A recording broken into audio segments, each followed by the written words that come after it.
Assalamualaikum warahmatullahi wabarakatuh. Nama saya Faisal Fardan. Prodi saya Sistem Informasi semester 4. Jadi saya akan menjelaskan ada beberapa soal mengenai sistem operasi. Ini adalah pengganti daripada UTS. Ini saya akan menunjukkan beberapa soalnya. Ini soal yang diberikan untuk kami untuk mengerjakannya. Yang pertama yaitu penjelasan dari gambar. Ini teman-teman bisa lihat status proses di bawah ini. Jadi teman-teman bisa lihat di sini ada beberapa status, ada 2, 3, 5 status. Dari 5 status ini yang ada new, ready, running, waiting, dan terminated. Di antara 5 status ini ada terbagi juga mana status yang utama. Status utama ini yaitu 3 di antara ini, yaitu running, waiting, dan ready. Jadi itu adalah status yang utama. Running sendiri ini yaitu status yang dimiliki pada saat instruksi dari sebuah proses dieksekusi. Sedangkan waiting ini status yang dimiliki pada saat proses menunggu sesuatu, sebuah event, seperti proses input-output. Kalau ready sendiri, status yang dimiliki pada saat proses siap untuk dieksekusi oleh prosesor. Itu adalah 3 status utama. Lalu ada status tambahan yaitu new dan terminated. Ini 2 status tambahan. Yang pertama new. New ini status yang dimiliki pada saat proses baru saja dibuat. Ini dimulai dari new. Yang kedua terminated. Ini status yang dimiliki pada saat proses telah selesai dieksekusi. Jadi mulai dari new, lalu sini kita bisa lihat arah tanda panahnya mulai dari new dan berakhir hingga terminated. Dari new mengarah ke ready, sini ada arah panah di running, lalu lalu kembali ke ready.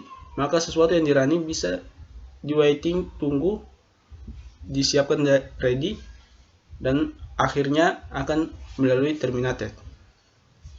Jadi mungkin itu saja. Terus nomor 2 mengenai penjelasan tentang sistem call di bawah ini. Jadi bisa lihat, kita zoom ya. Ini operasi sistem interface ya, operasi sistem interface. Jadi kita bisa lihat di sini ada yang saling menghubungkan. Di sini ada beberapa komponen. Ada OS yang terhubung dengan mouse, keyboard, hard drive, sound card, ini video card, monitor, dan juga speaker. Jadi utamanya di sini ada operasi sistem atau sistem operasi pada komputer. Jadi kita bisa lihat di sini sistem operasi yang dihubungkannya dengan seperti mouse, hard drive, keyboard, sound card, video card, speaker, monitor. Jadi di sini dapat menerjemahkan perintah dari sistem operasi atau pengguna ke dalam perintah yang dipahami oleh bagian komponen komputer yang berinteraksi dengannya. Jadi berinteraksi dengannya. Jadi apabila PC ya, ini juga ini menerjemahkan tanggapan dari bagian komponen komputer.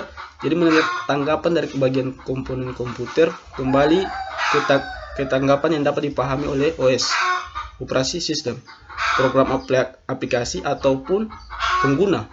Jadi gambar ini menyimpulkan bahwa memberikan kita gambaran grafis dari antar muka antara sistem operasi dan komponen komputer. Teman-teman bisa lihat ada beberapa komponen komputer di sini yang terhubung terkait dengan sistem operasi. Terus Selanjutnya nomor 3. Penjelasan tentang sweeping. Pada gambar ini dicontohkan ya.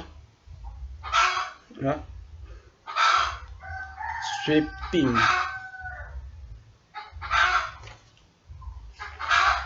Nah, jadi yang ketiga ini tentang sweeping. Kita bisa lihat sini ada gambarnya. Jadi ini menggunakan algoritma round robin. Jadi untuk sekedar teman-teman tahu, ini digunakan dengan algoritma round robin yang digunakan pada multiprogramming environment menggunakan waktu kuantum atau satuan waktu CPU. Dalam pengaksesan proses-prosesnya, ketika waktu kuantum berakhir, memori manager akan mengeluarkan sweep out ini. Sweep out. Proses yang telah selesai menjalani waktu kuantumnya pada suatu saat serta memasukkan sweep in proses lain ke dalam memori yang telah bebas tersebut. Jadi teman-teman, pada saat yang bersamaan penjadwalan CPU akan mengalokasikan waktu untuk proses lain dalam memori. Hal yang menjadi perhatian di sini teman-teman, yaitu waktu kuantum harus cukup lama sehingga waktu penggunaan CPU dapat lebih optimal jika dibandingkan dengan proses penukaran yang terjadi antara memori dan disk. Ya, teman-teman bisa lihat gambarnya, ada memori utama, backing store yang mana ada sweep out, lalu dikembangkan dengan sweep in pada OS di ruang pengguna.